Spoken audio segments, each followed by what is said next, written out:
সে প্লেনকে যতটা সম্ভব নিচে দিয়ে চালানোর চেষ্টা করে। এমনকি ককপিটে প্রচন্ড বাতাস এবং বরফের টুকরার কারণে সামনে কি আছে সেটা দেখা অসম্ভব হয়ে পড়ে। অন্যদিকে সোশ্যাল মিডিয়ায় এই খবর ভাইরাল হলে প্লেনের ভিতরে থাকা যাত্রীদের আত্মীয় স্বজনরা এয়ারপোর্টে এসে কান্নাকাটি করতে থাকে। এদিকে প্লেনের মধ্যে থাকা যাত্রীরা তাদের ধৈর্য হারিয়ে ফেলেছে। তাদের মধ্যে একজন প্লেনের কি হয়েছে সেটা দেখার জন্য ককপিটের দিকে যেতে থাকে। এটা দেখে কেবিন ক্রুরা তাকে বাধা দিলে সে একজন এয়ার হোস্টেসকে খাবারের টলি দিয়ে আঘাত করে। তখনই সেখানে কেবিন ক্রুদের ম্যানেজার নান আসে আর বলে, আমরা সকলেই জানি তিব্বতে ছোট বড় কত হিমালয় রয়েছে, আর এখানে প্লেন নিচে নামানো ঝুঁকিপূর্ণ, এতে প্লেন ক্র্যাশ করতে পারে। যাই হোক না কেন আপনাদের পাইলট এবং আমাদের উপর ভরসা রাখতে হবে। এই সকল সিচুয়েশনের জন্য আমাদের সর্বোচ্চ ট্রেনিং দেওয়া হয়েছে, তাই আপনারা যদি এভাবে বিশৃঙ্খল করেন তাহলে আপনারা নিজেদের মৃত্যু নিজেরাই ডেকে আনবেন। নানের কথা শুনে যাত্রীরা কিছুটা শান্ত হলেও তারা প্রচন্ড ভয় পেতে থাকে। এদিকে ককপিটের মধ্যে লিয়াং যতটা সম্ভব লিউকে গরম রাখার চেষ্টা করে, আর লিউ জ্বরের মধ্যে দিয়ে সর্বোচ্চ চেষ্টা করে প্লেনটিকে সামনের দিকে এগিয়ে নিয়ে যেতে থাকে। অন্যদিকে লিউর স্ত্রী তাদের মেয়ের জন্মদিন পালনের জন্য খাবার তৈরি করছিল।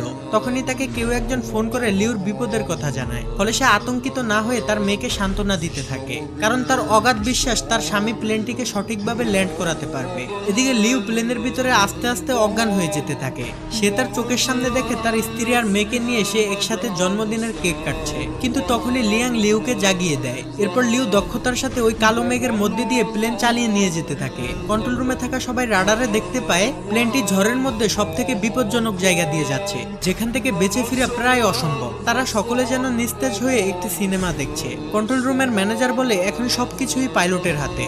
এমনকি বাইরে যাত্রীদের আত্মীয় স্বজনরাও তাদের জন্য দোয়া করছে। এদিকে প্লেনের ভিতরের পরিস্থিতি আরো খারাপ হয়ে যায়। প্রচন্ড ঝাঁকুনির কারণে প্লেনে থাকা যাত্রীদের ব্যাগগুলো তাদের গায়ের উপরে পড়তে থাকে। ঠিক তখনই প্লেনটি হঠাৎ রাডার থেকে অদৃশ্য হয়ে যায়। এটা দেখে কন্ট্রোল রুমের সবাই হতভম্ব হয়ে যায়। সবাই মনে করে প্লেনটি হয়তো ক্র্যাশ করেছে।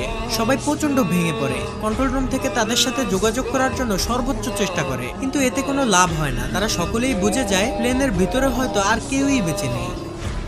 কিন্তু না, অলৌকিকভাবে যাত্রীরা তখনও জীবিত ছিল এবং প্লেনটিও চলছিল।